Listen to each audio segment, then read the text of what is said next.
Hello friends, ഇന്ന് നമ്മൾ സംസാരിക്കാൻ പോകുന്നത് ബയോപ്സിയെ കുറിച്ചാണ്. ബയോപ്സി എന്ന് പറയുന്ന പേര് കേൾക്കുമ്പോൾ തന്നെ, ആ ഒരു വേർഡ് കേൾക്കുമ്പോൾ തന്നെ പലരും പേടിക്കുന്ന കാണാറുണ്ട്.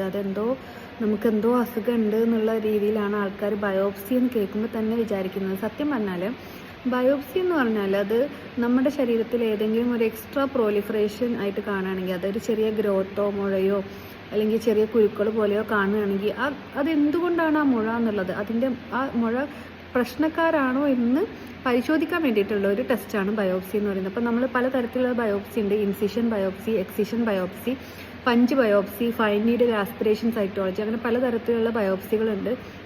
ഇപ്പോൾ ബ്രസ്റ്റിൻ്റെ ഒക്കെ ടെസ്റ്റ് ആണെങ്കിൽ നമ്മൾ അധികം ഫൈൻ നീഡിലാണ് ചെയ്യുക. നമ്മളൊരു നീഡിലിട്ടിട്ട് അതിൻ്റെ ഉള്ളിലത്തെ ആസ്പിറേറ്റ് എടുത്ത് നോക്കുകയാണ് ചെയ്യാറ്. ഇനി സോളിഡായിട്ടുള്ള സ്വെല്ലിങ്സ് നമുക്ക് എവിടെയെങ്കിലും ഇപ്പോൾ സ്കിന്നിലോ അല്ലെങ്കിൽ നമ്മുടെ ഉമിനീർ ഗ്രന്ഥികളിലോ എവിടെയെങ്കിലും അങ്ങനെ കാണുകയാണെങ്കിൽ ആ ഭാഗത്തുനിന്ന് ഒരു ഭാഗം എടുക്കുന്നതിനാണ് ഇൻസിഷൻ ബയോപ്സി എന്നറിയാം.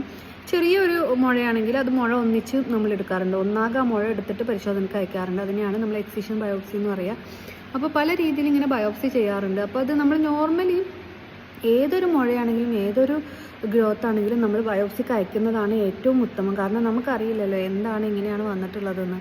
ഇപ്പോൾ ചെറിയ ഇൻഫ്ലമേഷൻ കൊണ്ടുണ്ടായിട്ടുള്ള മുഴ ആയിക്കോട്ടെ, നമ്മളത് റിമൂവ് ചെയ്യുന്നുണ്ടെങ്കിൽ, ഇപ്പോൾ ചുണ്ടിൻ്റെ താഴെയൊക്കെ ചെറിയ ആൾക്കാർക്ക് കുരുക്കൾ വരാറുണ്ട്. പക്ഷേ എല്ലാ ലീഷൻസും നമുക്ക് എവിടെയാണെങ്കിലും നമ്മൾ റിമൂവ് ചെയ്ത് കഴിഞ്ഞാൽ, യൂട്രസിൽ മുഴ ഉണ്ടെങ്കിലും ഒക്കെ റിമൂവ് ചെയ്ത് കഴിഞ്ഞാൽ അവർ ആദ്യം തന്നെ അത് ബയോപ്സിക്ക് അയക്കും എന്നുള്ളത് എല്ലാവരും മനസ്സിലാക്കണം. അതുകൊണ്ട് നമുക്ക് അസുഖം ഉണ്ട് എന്നുള്ളതല്ല, അതൊരു അങ്ങനെയാണ് അതിൻ്റെ ഫോമാറ്റ്, അങ്ങനെയാണ് അതിൻ്റെ പ്രൊസീജിയർ. നമ്മൾ എന്ത് ഗ്രോത്ത് എവിടെ കണ്ടിട്ട്, ഈവൻ നമ്മൾ പല്ലെടുത്ത് കഴിയുന്ന സ്ഥലത്ത് ഒരു ഗ്രോത്ത് കണ്ടാൽ അതും എടുത്ത് നമ്മൾ പരിശോധനയ്ക്ക് അയക്കുന്നതാണ്, ബയോപ്സി ചെയ്യുന്നതാണ്. സോ ബയോപ്സി എന്ന് പറയുന്നത് പേടിക്കേണ്ട ഒരു കാര്യമേ അല്ല.